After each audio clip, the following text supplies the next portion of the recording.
Os ydyn ni'n ystyried y fideos sydd ar y sianel YouTube hon, beth yw ystyr y rhifau a'r llythrennau sydd yn ymddangos ar gychwyn y teitlau, enghraifft y teitl yma. Nawr i ddechrau mae gennym ni rhif y fideo, yn fan hyn dim 1. Nawr mae'r holl fideos wedi cael eu trefnu o waith blwyddyn 7 yn gyntaf, yr holl ffordd i fyny i waith blwyddyn 11. Nesaf mae gennym ni lythyren sydd yn egluro ym mha gymhwyster tygau mae'r gwaith yn ymddangos.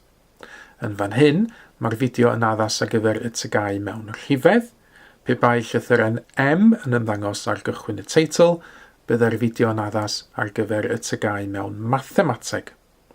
A cofiwch, os ydych chi yn astudio ar gyfer y tygau mewn mathemateg, nid yn unig mae rhaid chi ystyried yr holl waith mathemateg, ond hefyd yr holl bethau, yr holl destunau sydd yn ymddangos yn y tygau mewn rhifedd.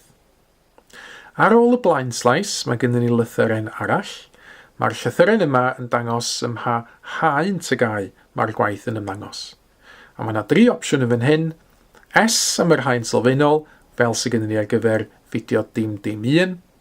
Ec ar gyfer yr haen ganolradd, ac yna I ar gyfer gwaith sydd yn ymddangos yn yr haen uwch yn unig. Olaf, mae gennym ni enw'r fideo. Dyma ni ddisgrifiad byr o gynnwys y fideo.